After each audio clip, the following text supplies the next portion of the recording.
परवाच्या दिवशी माझी एका चोराशी ओळख झाली. संध्याकाळच्या वेळी बसमध्ये आमची पहिली वहिली भेट झाली. नेहमीप्रमाणेच बस गच्च भरली होती. आमच्याकडं बस भरून माणसांनी वाहू लागल्याशिवाय ती सोडायलाच घेतली जात नाही. बसायला एकही सीट रिकामी नव्हती हे वेगळं सांगायला नकोच. मी मधल्या जागेत म्हणजे दोन्ही बाजूंच्या सीटांच्या मधल्या जागेत कसा बसा उभा होतो. तिथंही ही गर्दी होती. माणसाला माणूस चिकटल्याप्रमाणे चित्र दिसत होतं. गर्दी अजिबातच नव्हती ती ड्रायव्हरच्या केबिनमध्ये. त्यालाच केवळ मोकळ्या हालचाली करायला मिळत होत्या. नशीबवान होता बेटा. बसमध्ये आता मुंगी देखील चढू शकणार नाही याची खात्री पटल्यानंतरच कंडक्टरनं शिट्टी वाजवली आणि बसचा हिंदकळता प्रवास सुरू झाला. बाकी बसमधल्या गर्दीचा एक फायदा असतो. चोर चोरी करायला धजावत नाही. एक तर चोरी करून झाल्यावर गर्दीत त्याला पळता येत नाही आणि पकडला गेला तर त्याची धडगत नसते. गर्दीमुळं माणसं आधीच कावलेली असतात. त्यात एखादा चोर रंगेहात सापडला तर त्याच्या मदतीला धावून येणं परमेश्वरालाही जमणार नसतं. अहो, बसमध्ये परमेश्वराला आत यायला जागा तर हवी ना. असेच काही बाई विचार माझ्या डोक्यात येत असतानाच अचानक मला जाणवलं की कुणीतरी माझ्या खिशातलं पाकिट उडवायच्या प्रयत्नात आहे. मला त्याची दया आली. चोरी करून मालामाल होण्या इतके पैसेच खिशात नव्हते. पण एक धोका होता. त्यानं खिसा कापायला घेतला असता तर मला पॅन्ट रफू करायला घ्यावी लागली असती आणि मागच्या बाजूनं रफू केलेली पॅन्ट दुसऱ्याच्या नजरेस पडू नये म्हणून शर्ट इन न करता बाहेर सोडावा लागला असता. आणि नाही म्हटलं तरी चार चौघात इम्प्रेशन न पडता पोझिशन डॅम होणार होती. त्या चोराला असलं काही करण्याची संधी द्यायला नकोच होती. मी एक दोन क्षण असेच जाऊ दिले आणि चोराच्या बेताची खात्री पटल्यानंतर हळूच उजवा हात मागं घेऊन त्याचा चोरटा हात पकडला. पकड घट्ट केली. माझ्या पकडीत सापडलेला आपला हात सोडवून घेण्याचा तो जीवाच्या आकांतानं प्रयत्न करू लागला. पण मी त्याचा प्रयत्न सफळ होऊ दिला नाही. उलट पकडीवरील दाब वाढवत हळूहळू शक्य होईल तेवढी मान वळवली आणि घामाघूम झालेल्या त्याच्या थोबाडावर माझी नजर बंदुकीच्या नळीप्रमाणे रोखून ठेवली. त्याच्या डोळ्यातून भयाची भावना सांडत असल्याचं दिसताच मी किंचित चमकलो. कदाचित पाकिट उडवण्याचा त्याचा हा पहिलाच प्रयत्न तर नसावा. त्याची नजर सराईत चोराची नव्हती. पहिलं करणीप्रमाणे तो पुरता भेदरलेला दिसला. तेवढ्यात माझ्या शेजारच्या सीटावरची दोन माणसे उठून उभी राहिली तेव्हा त्याचा हात ओढून त्याला सीट दिल्याप्रमाणे बसत मी म्हणालो, बस. त्यानं पळून जाण्याचा प्रयत्न करू नये म्हणून मी त्याला खिडकीची सीट दिली आणि स्वतः त्याला चिकटूनच बसलो. पायही आडवा ठेवला आणि त्याच्याकडं कसा पकडला अशा नजरेनं पाहू लागलो. तेव्हा केविलवाण्या सुरात तो म्हणाला, थँक्यू सर. थँक्यू? म्हणजे तो चोर नेहमीचे शिष्टाचार पाळणारा होता तर. 25-26 वर्षे वयाचा किरकोळ बांध्याचा तो चोर एव्हाना माझ्या डोळ्याशी डोळे भिडवून पाहत होता. मगाशच्या भीतीचा लवलेशही त्याच्या नजरेत दिसला नाही. उलट माझ्याबद्दल किंचित आदराची भावना त्याच्या डोळ्यातून व्यक्त होताना दिसली. मी मुद्दामच विचारलं, थँक्यू कशाबद्दल? कानात कुजबुजल्यागत हलक्या आवाजात तो म्हणाला, एरवी अशा वेळी बोंबाबोंब केली जाते, तशी तुम्ही बिलकुल केली नाही, त्याबद्दल थँक्यू. काय झालं असतं बोंबाबोंब केली म्हणून? मी मुद्दामच विचारलं. पब्लिकच्या हातात सापडलो असतो. त्यांनी लाथाबुक्याने शेकून काढला असता. ड्रायव्हरला सांगून पोलीस चौकीवर नेली असती. पोलिसाच्या ताब्यात दिल्यावर पोलिसांनी मला बदडून काढलं असतं. हे सगळं घडलंय काय तुझ्या बाबतीत? मी चौकसपणे विचारलं. एकदा नव्हे, 3दा. तिसऱ्यांदा तर हॉस्पिटलातच होतो 4 दिवस. माझ्या खाटेशी एक पोलीस उभा होता पहारा द्यायला. तिथं बरा झाल्यावर चौकीवर नेण्यात आलं. खूप खूप बदडून काढलं त्यांनी. पुन्हा करशील चोरी? पुन्हा करशील चोरी? या त्यांच्या प्रश्नावर नाही म्हणायचा सुद्धा चान्स न देता जणू काही करीन मी चोरी असंच म्हटल्याप्रमाणे 4 बुक्क्या मारल्या पोटात आणि कळवळून खाली पडल्यावर मोजून 3 लाथा घातल्या. मी बेंबीच्या देठापासून ओरडून सांगितलं, यापुढं जन्मात नाही करणार चोरी.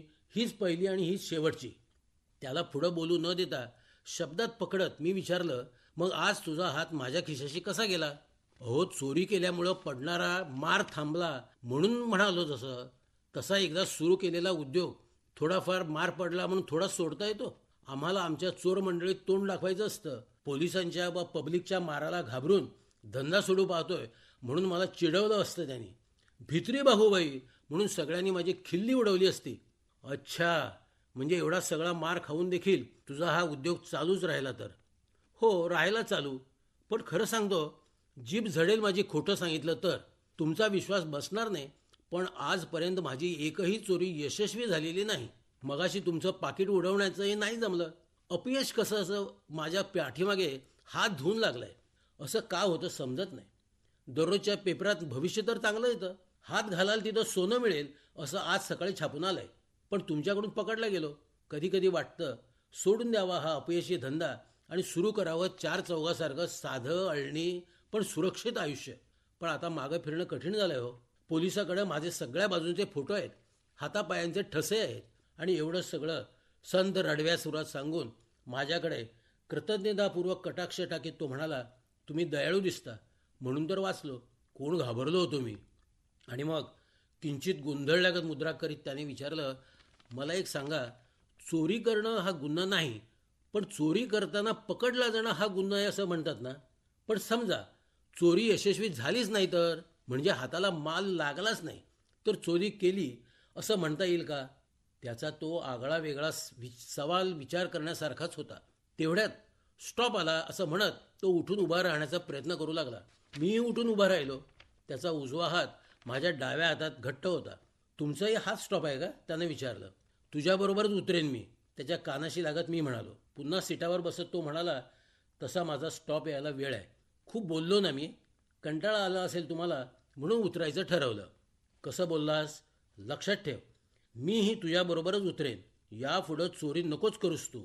आणि किंचित बाजूला होऊन मी माझ्या खिशातलं पाकिट काढलं आणि 50ची नोट त्याला देऊ केली. मला भीक नको आहे. तो भलताच मानी दिसला. मग काय, चोरी करून पोट भरणार आहेस? पोलिसांचा मार खाऊन नाही भरलं पोट? नाही, प्रश्न तो नाही. पण असे पैसे घेऊ लागलो तर भिकारी म्हणून माझी मित्रमंडळ निंदा नालस्ती होईल. चोरानं आपली नेमकी व्यथा ऐकवली. चोर म्हणून घेणं चांगलं असतं का? मी मुद्दामच त्याला विचारलं. भिकारी म्हणून घेण्यापेक्षा चोर म्हणून घेणं केव्हाही चांगलं. भिकाऱ्याला काय मान आहे काय? तो मानापानाच्या गोष्टी करू लागला. चोराला मान आहे? मी खोचकपणे विचारलं. साहेब, प्रत्येकाची वेगळी वस्ती असते. त्याच्या वस्तीत त्याला मान मिळतो. भिकाऱ्याला त्याच्या वस्तीत देखील भिकाऱ्यासारखं वागवलं जातं. या उलट चोराचा चोर मंडळीत मोठा रुबाब असतो. यशस्वी चोराला तर सलाम केला जातो.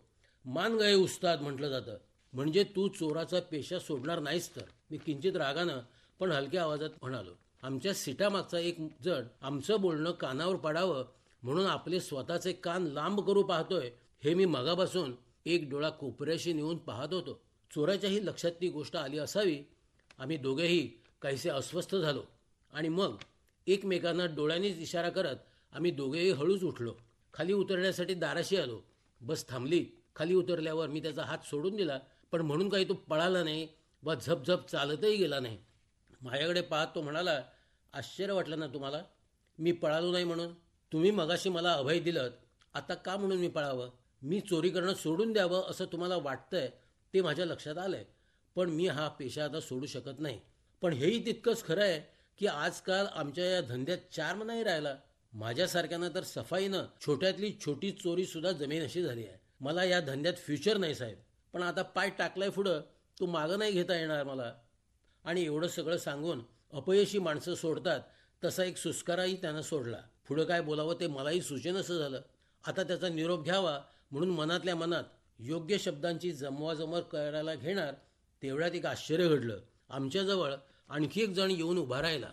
त्याला पाहिल्याबरोबर चोराचा चेहरा खुलला. म्हणाला, अरे बरा भेटलास. या साहेबाला नीट पाहून ठेव. जंटलमन माणूस आहे. मी त्यांचं पाकिट उडवायला गेलो होतो मगाशी बसमध्ये, तर त्यांनी मला पकडलं, पण बोंब नाही मारली.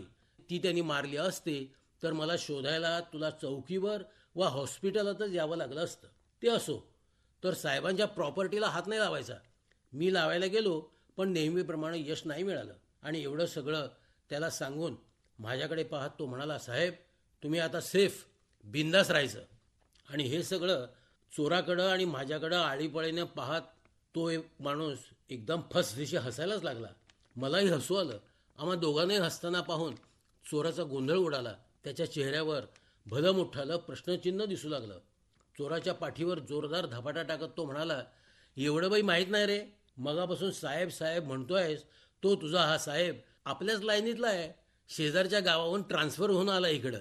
आणि मग आवासून माझ्याकडं पाहणाऱ्या चोराला मी म्हणालो, कशी घेतली फिरकी?